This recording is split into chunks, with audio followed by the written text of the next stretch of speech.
Hello there, dear listener, and welcome to this week's Pubisode, where Dom, Laura, Mike and I have a chat about last week's episode, The Telephone Game. We share recommendations for games and music, talk about the separation of art and artist when a celebrity turns out to be an absolute scumbag, and briefly debate who would win in a sexy duel between Hugh Laurie and Jeff Goldblum.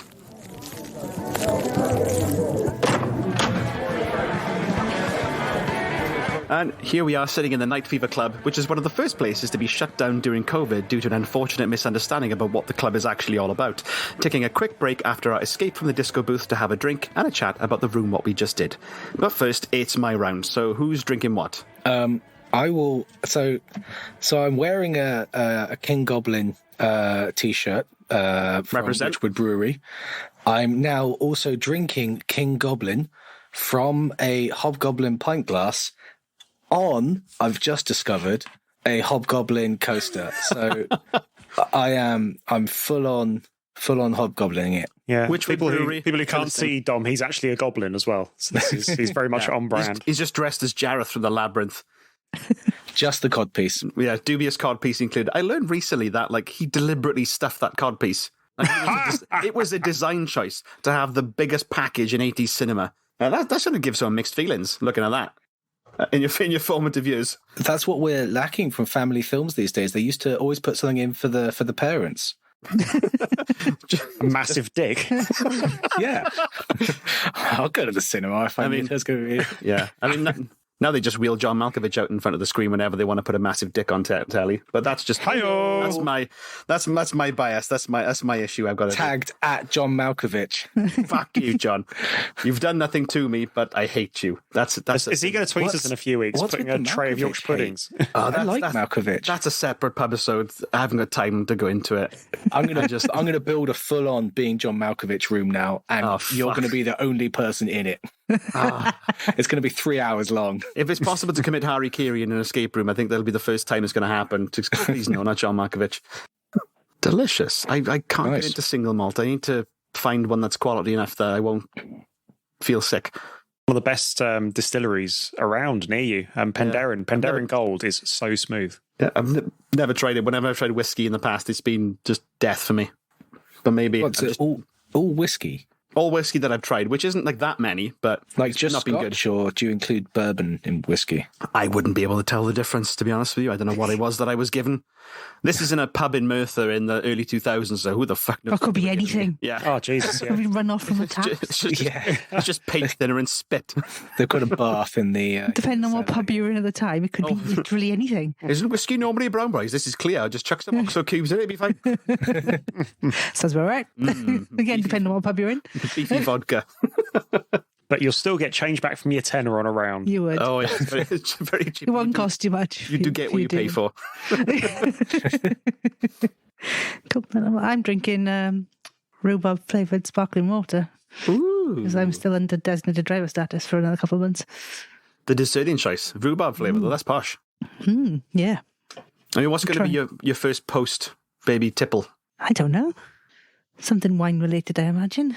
Although one glass will probably be on the floor. I was going to say, do you think you have to work your way back up? Single glass of Prosecco at Christmas, maybe? Just buy one of those novelty glasses that can take a full bottle of wine. Just the one for me, thank you. It's been a while. I'll have the one. And I'm Jamie, and after my shameful display over the past couple of episodes where I was drinking whatever I could find in my cupboard, I've actually got a real beer. And I've decided to go a bit harder with a massive tin of Faux Fix Premium. It was a gift for me by my younger brother. I don't know where he got it from, but it is. Oh, Jesus, that is a massive tin. Like, you can see my hand against it. It is bigger than my hand. How much is in that? It's a litre. It's a litre of lager. Oh, Christ. Wow. So it is going to be quality lager beer, is what it says, and I sure bloody hope so, because there's lots of it. It is nice. It is just a very nice lager beer. It does rather look like one of those ones that you'd see a veteran drinking on the street with a dog on a string. I mean, it's got like a Viking on the logo of it, so it's got it's got vibes to it. But yeah, it's on the shelf next to I like Special a beer Brew. that's as big as my face, and that's quality. So I'm going to start demanding all my drinks in litre form from now on. I think you're confusing quality with quantity. Well, that's usually how I operate most of my day-to-day goings, to be fair. They're exactly the same thing, surely. Yeah, and nobody asks for a tin of bean, bad quality. Beans, good quality. Spoiler warning for the previous episode. If you've not listened to the puzzle-sode, which I don't know what it's going to be called yet, but let's say the Disco Booths or the telephone game, please pause it right now and listen to that, or you can just listen to us now. I'm not controlling your life, but I'm just giving you a fair warning. So in this episode, our intrepid puzzlers escaped from a series of disco booths where they were locked inside, having to figure out how to communicate with each other via the aux cables, some hidden UV in the disco balls, and then dialing some wonderfully sung numbers of popular songs, which will not get me in trouble with the copyright because they were dog shit the way I sang them, deliberately so. You did very well within a hair's breadth, so congratulations to you. I thought it was great. Yeah. It was a really good I read. didn't feel like I did well. I think, if anything, I just muddied the waters throughout. I think at one point it was Laura who had already come up with the right answer, and I not only talked over her, but then continued to talk for the best part of a minute, just leading us completely astray. Did you manage to man spread through that at the same time? Just to kind of hit all of the bases. Always. Locked at a single occupancy booth, you still managed to man spread over to somebody else's booth. I mean, some of the confusion is my fault because I can't seem to pair names and colours together in a cohesive manner. So Mike thought he was blue, he thought he was yellow, and that's all my fault. I think the easy way to remember us next time is either hair length or height. I think it's a grade either way. That's fair. Oh my God, it is. It's because Laura's teeny. Yeah. I was I'm gonna buff our own trumpets for a second and just say I was really proud of us for sticking to the incommunicado rules in character you did well. in space. Yeah, we didn't talk to each other. Yeah, I thought I was going to fuck that up. I did realize how much I do normally rely off of just reading things out loud until someone else has an idea. When I couldn't read my stuff out loud, I was like, brain just not doing nothing. Brain just looking. Yeah, I realised that section wouldn't make for terribly good audio, but I was hoping that you would then describe things to each other once you were able to communicate. And luckily, you found a way to communicate in a way that I hadn't expected. So it made it more fun, which was great. I didn't. What did you not expect? The round robin of having all in a circuit. I didn't expect that. See, I still don't really understand how that worked. I just let Michael do it. He just led and I just followed. I'd initially expected the way I thought the communication would go, because it was all color based. That the presence of the orange, the purple, and the green would be like, okay, so it's mixing. Yeah, it's mixing colours. So you could have plugged in Laura with your red. You could have plugged the red into the green. Red into the green. Green. Yeah, red into the green, and you would have been able to talk to Mike and Dom simultaneously. Oh, I didn't think of that. They did initially come up with some stuff where, like, if you plugged it into the wrong thing, there'd be like horrible feedback, and there was a brown, a black, and a white one, but you just got too unwieldy. But you found a solution that I hadn't expected, so that was great. I just think it's really fun that even after technically solving the room, you're telling us things about it, and all three of us are going, That's the sign of a well-designed escape room. It would have been great if we if we got it wrong and it had played the brown note at us or something. So like our booth suddenly like, oh no, you lose a foot to poo. Oh God, I've only got 6 foot left. You can't get out, but you shit yourself a little. Oh, I see. The way you said you lose a foot, I thought you meant. I was just like, Jesus, that must have come out at quite some speed, knocking my limbs off. Yeah, was there anything? As my fuck ups aside, anything that didn't gel or didn't make perfect sense? Apart from the color muck up, which to be honest was just funny.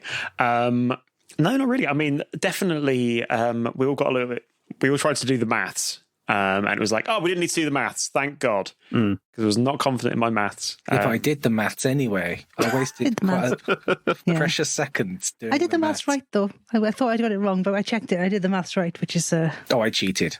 I know, I did it. I worked it out with a little Oh, bloody hell. Little Oh, maths jeez. everywhere. Laura did a proper math. I did it by hand, and then I checked. wow. And then I remembered I had a phone on my leg, and I go, well, I can just use the calculator on the phone that's on my leg.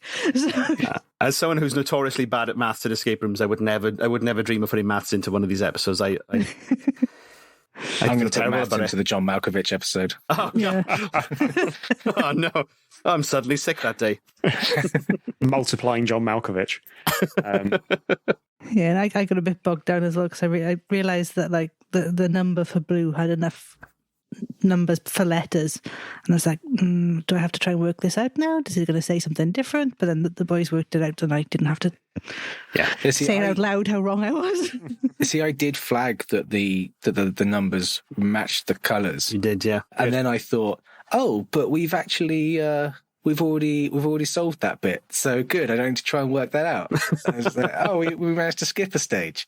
And what was really funny was when we had the colours, I was like, God, I'm really glad I had to work out what purple is. And then, of course, I did.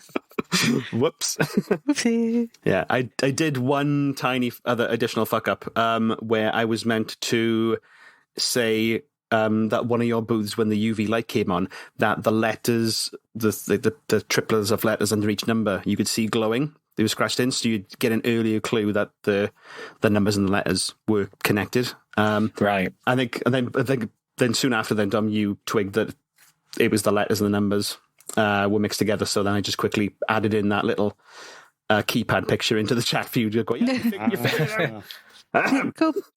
It's all cool. Say nothing, smile and wave, boys. Well, see, when you listed off that it was 0 to 9 with the hash and the asterisk, I immediately thought, oh, it's T9 then. And I thought, no, I didn't mention any letters, so I shouldn't say that, 'cause that would just be confusing. There's no letters on them, otherwise he would have mentioned that when he first described the buttons. Buttons. Why is that so weird? They're buttons. Yeah.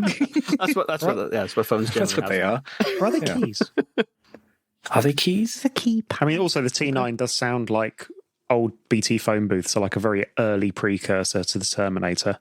Like the T90 is like perhaps a smart fridge or something with a Wi-Fi connection. T9 is objectively better than QWERTY when it comes to typing on something in your hand. I was still so disappointed that you can't get a T9 smartphone. I'm not going to disagree. I think for new users, though, no. It's just that we grew up in a generation where we've somehow wired our brains to be able to type incredibly fast and accurately on a T9 keyboard. Which is why I thought red was 777. It's down to thumb size. Like on a screen, if you're fitting however many letters there are in the alphabet, I don't know that. Nobody knows that. It's one of those mysteries. No one knows how many letters there are in the alphabet. But that's more buttons than however many there are on T9. 11? No, it can't be 11. 9. Yeah. That would make sense. 12 because there's the 0 and the star on the asterisk. Yeah. Oh, yeah. So it should be T12. But yeah. That's just easier for people with normal-sized thumbs. When you say normal-sized thumbs? What about the abnormal thumbs? I mean, let's be honest. Who's ever designed a product that is actually good for anyone but the non-existent average male? Yeah, that's fair.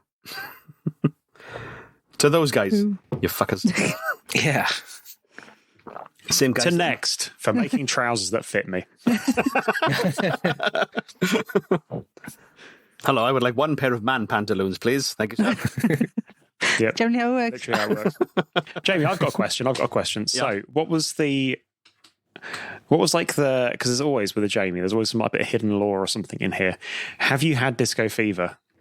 I have not. Have you been to like a karaoke bar or something? What brought this on? I've not had disco fever, but I've been listening to a lot more synthwave and disco metal recently. That's interesting. But the main inspiration for this this puzzle came from at Glastonbury this year. Didn't go because I don't listen to that kind of music. But at Glastonbury, there's a guy called Dave Middleton who does Bewilderbox in Brighton. He did a portable escape room at Glasgow in a Portaloo. Called the TARDIS. Oh yes! I was like, God, great! I could do something in a portable toilet. And then I don't want to just nick that idea. And then in a place in Cardiff called Flight Club, which does darts. Up on the terrace, there is a phone booth that's been converted into a single occupancy disco booth where you tap in some numbers and you just play some pop tunes and you can just have a little bit of a dance on your own. So that's where that came from. Like, right, let's trap them in disco booths and see what happens. So, but back to the Portaloo. Is it advertised as the fact they're going to get locked in?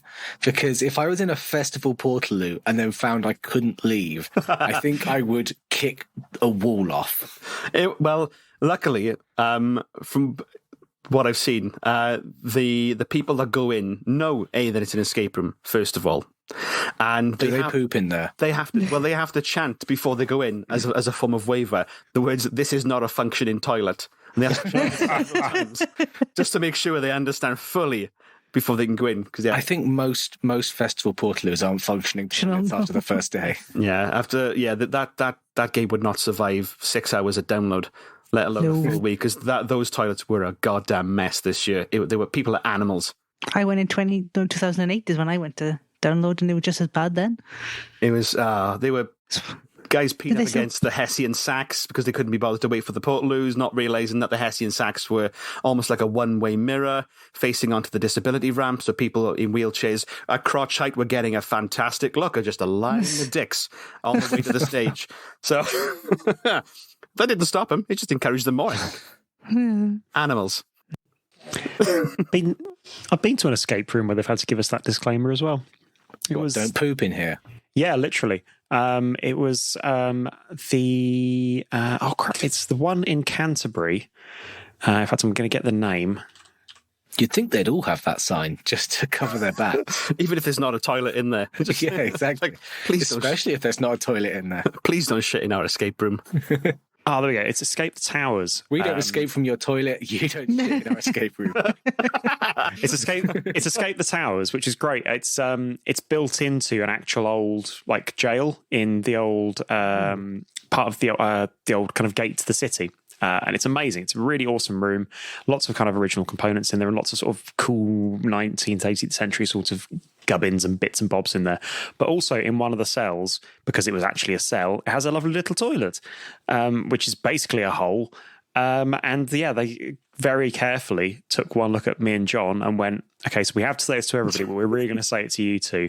Please don't poo or piss into this. People have done it. We wish they wouldn't. Please do not. This is not an active toilet and you will fuck things up if you do.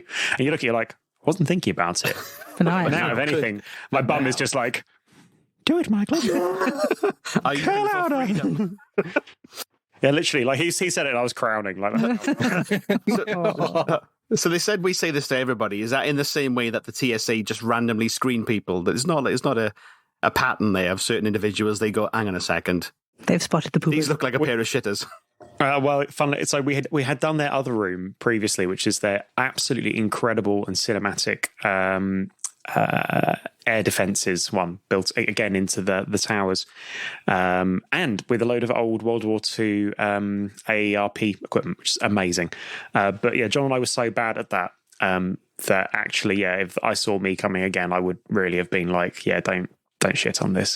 This is like the escape room remembered Bailey for trying to pull stuff off the walls. Yeah. I want to get a T-shirt now that's almost like it's a parody of the American snake, don't tread on me, but instead of a snake, it's a curled turd with don't shit on this written beneath it. That's beautiful. That's Infinite Escape Room merch coming your way this December for Christmas. Really should actually set that. They've got the entire T-shirt store set live, and I have the designs ready. Just never set it live. Set them up. Let's do it. So you might be a little bit busy in December, but we'll see. Yeah. Just a smidge. Changing nappies. Yeah, I like Jamie's one more. I want Jamie's one. Don't shit on this, not don't shit on me.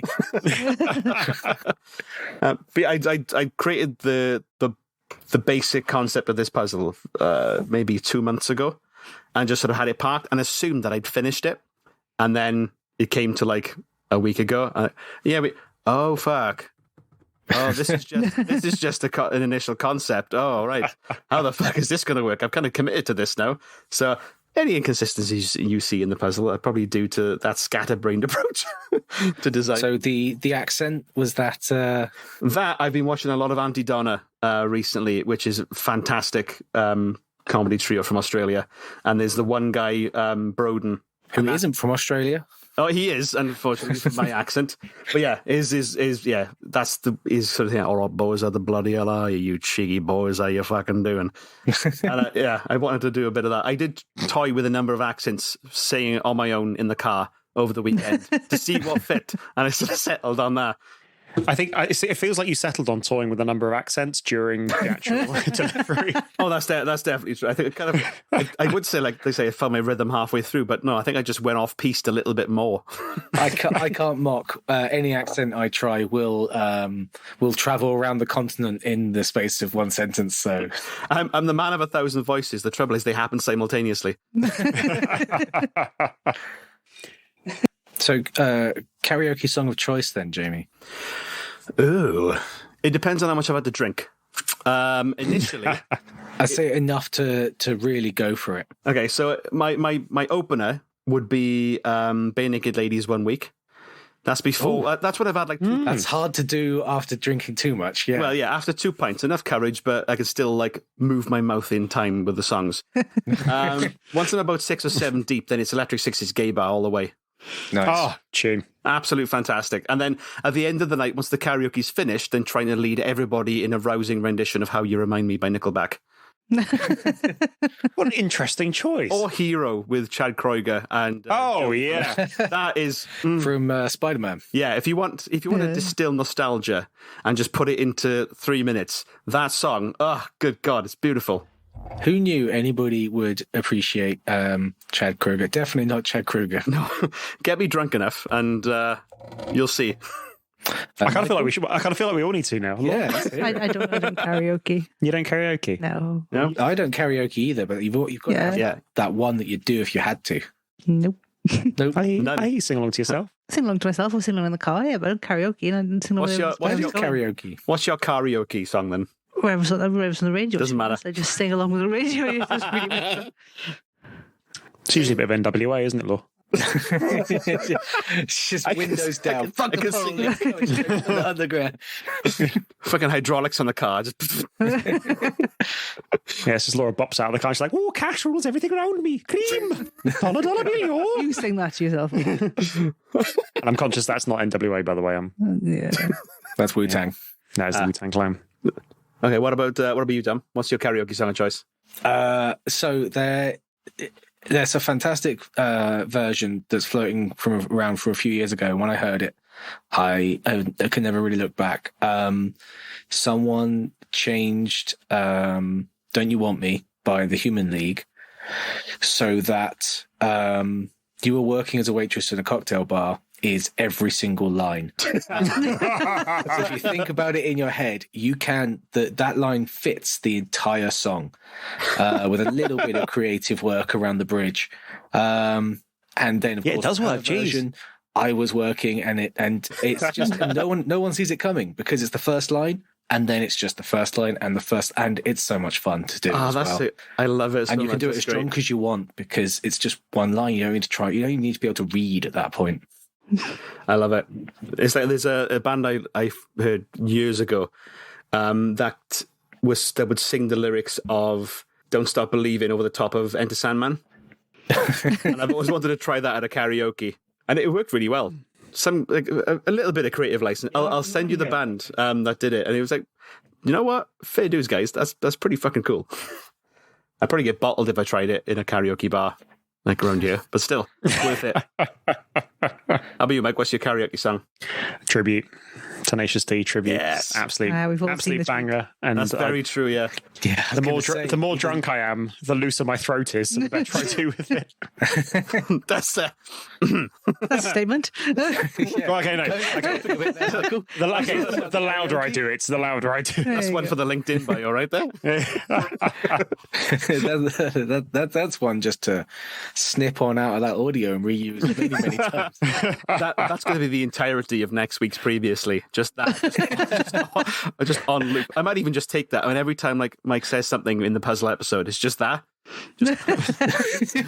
I mean, maybe you join it with Dom's "I was working as a waitress in a cocktail bar," and then you add in "I relax my throat." We're making rock history here. Right, I do believe that we are getting towards our last orders. So, does anybody want to come in hot with anything? I have something non angry, non negative. Huh? I know. There is only one emotion, Dom, and it is anger. And we're subbing in Anna. It's just a bit of a plug. So my favorite board game ever that I've ever played is the King's Dilemma. But it is very big and very involved, and you play it over roughly 20 hours in total. So obviously multiple sessions, but there is a video game which is sort of like Jackbox in the terms of the mechanics of it, called King of the Castle, and it's basically a party-sized online version of the King's Dilemma. I mean, I don't want to say that they ripped off the idea at all. Maybe it was entirely by accident, but they've completely ripped off the idea. But they simplified it down. So it's got voting. One person's the king, everyone else is vying for the crown. But they also they're the councils who have to try and keep the kingdom healthy. It's got mild legacy elements, so the game will remember choices that you made in previous games, and that's your ancestors' legacy. It's got like an emerging narrative based on the choices you make. So whatever you do will then affect the future of the kingdom and different stories further on. And role play isn't necessary, but you can definitely do a bit of light role playing as your character as well, and the game embraces that. So yeah, I highly recommend that if anybody fancies a party game online. It's a good one. Ooh, I like it. I'm so stoked for that. Yeah. I'm playing. We've got a LAN coming up in early September, and yeah, that's busting out. Then it sounds incredible. Sounds perfect. That's great. Yeah, if I get the link off you, Dom, I'll put it in the show notes. That sounds great. I love anything with a legacy element.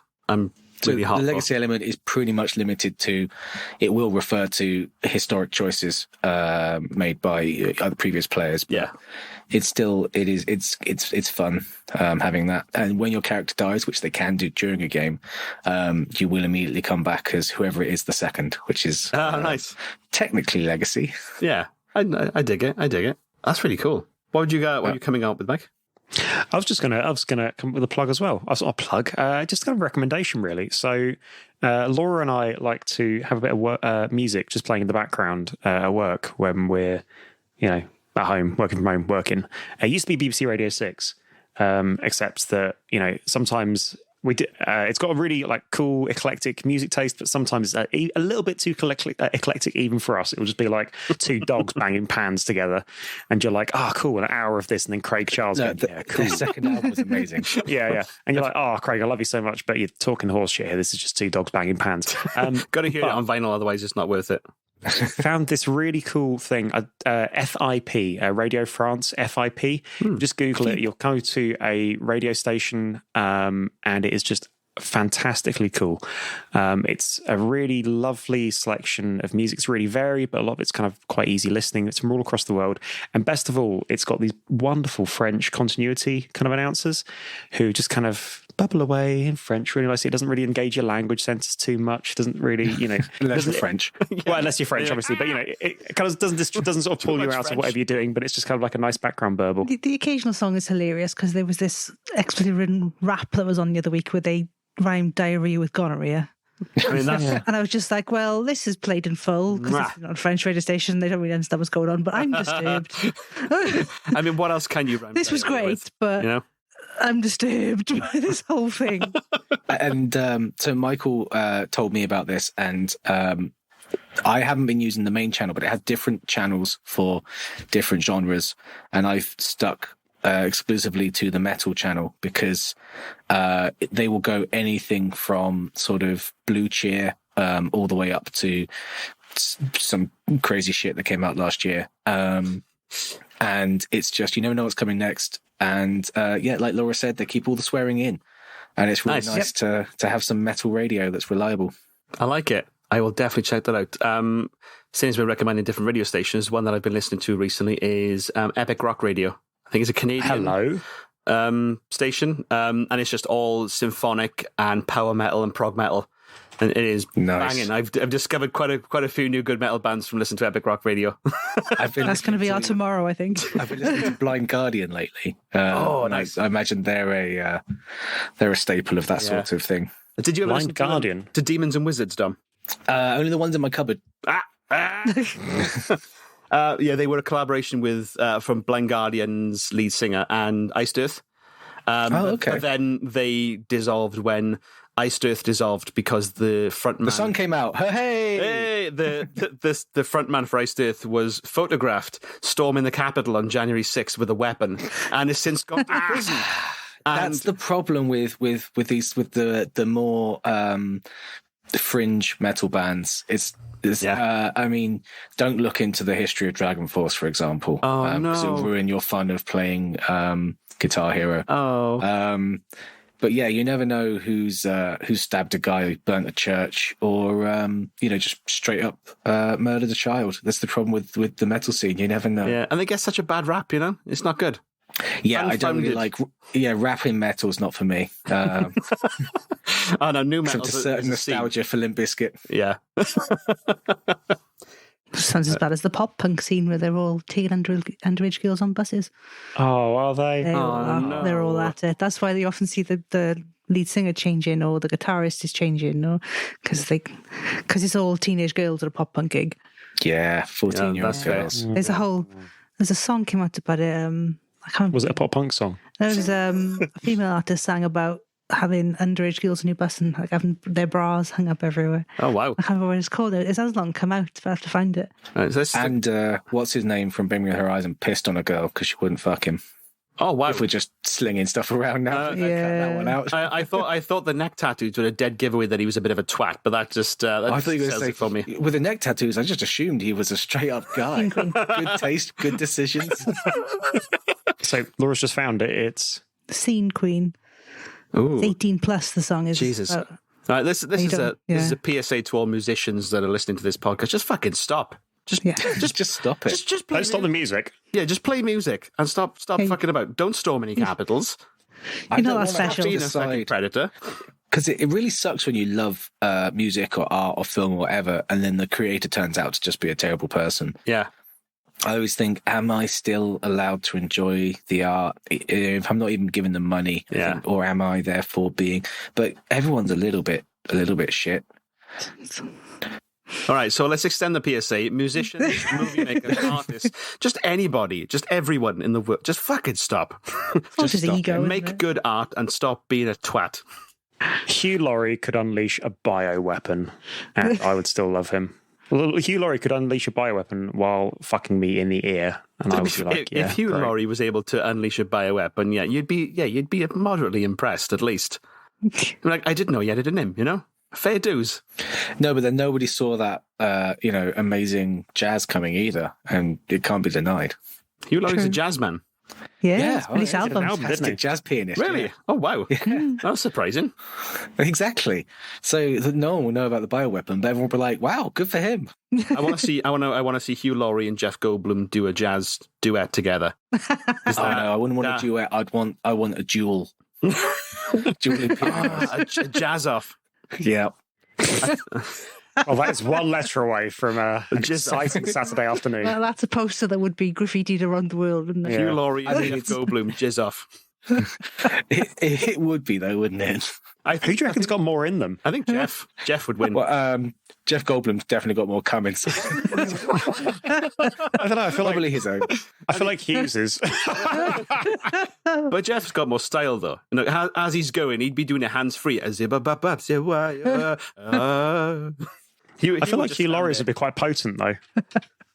this conversation. Like, you'd only need a teaspoon, but it would be effective. Okay, so final PSA.